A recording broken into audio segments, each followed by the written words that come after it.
अच्छेद्यो अयमदाद्यो अयमक्लेद्यो अशोष्य एव च नित्यः सर्वगतः स्थाणु रचलोऽयं सनातनः।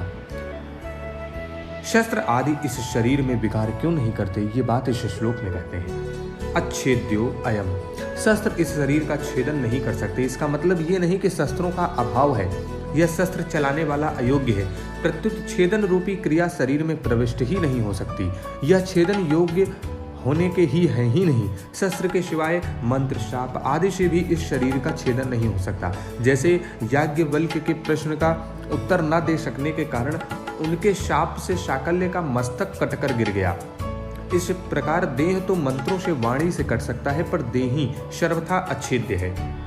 अदाद्यो अयम, ये शरीरी अदाद्य है क्योंकि इसमें जलने की योग्यता ही नहीं है। अग्नि के सिवाय मंत्र, शाप आदि से भी ये देही नहीं जल सकती। जैसे दमयंती के शाप देने से व्याध बिना अग्नि के जलकर भस्म हो गया, इस प्रकार अग्नि, शाप आदि से वही जल सकता है जो जलने योग्य होता है। इस देही में तो दहन क्रिया का प्रवेश ही नहीं हो सकता।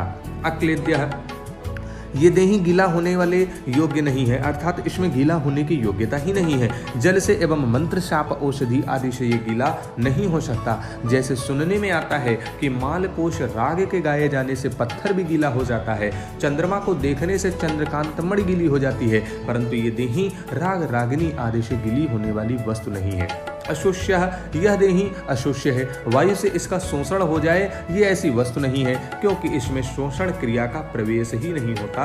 वायु से तथा मंत्र से, शाप से, औषधि से आदि से ये देही सूख नहीं सकती। जैसे अगस्त्य ऋषि समुद्र का शोषण कर गए, ऐसे इस देही का कोई अपनी शक्ति से शोषण नहीं कर सकता।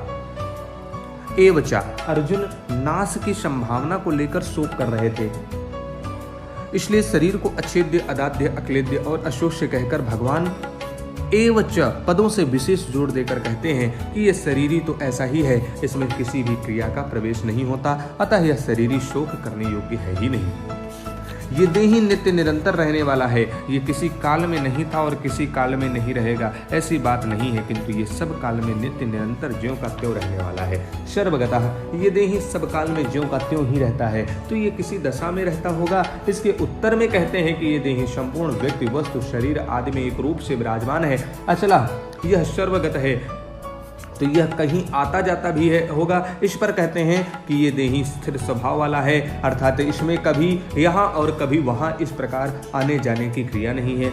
स्थाणु, ये शरीर स्वभाव वाला है, कहीं आता जाता नहीं है, ये बात ठीक है, पर इसमें कंपन तो होता है। जैसे वृक्ष एक जगह ही रहता है, कभी भी आता जाता नहीं, पर वह एक जगह रहता हुआ ही हिलता है, ऐसी ही में देही में भी हिलने की क्रिया होती होगी। इसके उत्तर में कहते हैं कि देही स्थाणु है, अर्थात इसमें हिलने की क्रिया नहीं है। सनातनः, यह देही अचल है, स्थाणु है, यह बात तो ठीक है, पर यह कभी पैदा भी होता होगा। इस पर कहते हैं कि यह सनातन है, अनादि है, सदा से है, यह किसी समय नहीं था, ऐसा संभव ही नहीं है। यह संसार अनित्य है, एक क्षण भी स्थिर रहने वाला नहीं, परंतु जो सदा रहने वाला है, जिसमें कभी किंचन मात्र भी परिवर्तन नहीं होता, उस देही की तरफ लक्ष्य कराने में नित्य पद का तात्पर्य है। देखने में, सुनने में, पढ़ने में, समझने में जो कुछ प्राकृत संसार आता है, उसमें जो सब कुछ सब जगह परिपूर्ण तत्व है, उसकी तरफ लक्ष्य कराने में सर्वगत पद का तात्पर्य है। संसार मात्र में जो कुछ वस्तु, व्यक्ति, पदार्थ आदि हैं, वे सबके सब चलायमान हैं। उन चलायमान वस्तु, व्यक्ति, पदार्थ आदि में जो सपने अपने स्वरूप से कभी चलायमान नहीं होता, उस तत्व की तरफ लक्ष्य कराने में अचल पद का तात्पर्य है। कहने का तात्पर्य यह है कि सर्वगतः स्वयं देहगत नहीं है, प्रत्युत सर्वगत है, ऐसा अनुभव होना ही जीवन मुक्ति है। जैसे शरीर संसार में बैठा हुआ है, ऐसे हम शरीर में बैठे हुए नहीं हैं। शरीर के साथ हमारा मिलन कभी हुआ ही नहीं है, यह होगा ही नहीं, हो सकता ही नहीं। शरीर हमारे से बहुत दूर है, परंतु कामना, ममता, तादात्म्य में कारण हमें शरीर के साथ एकता प्रतीत होती है।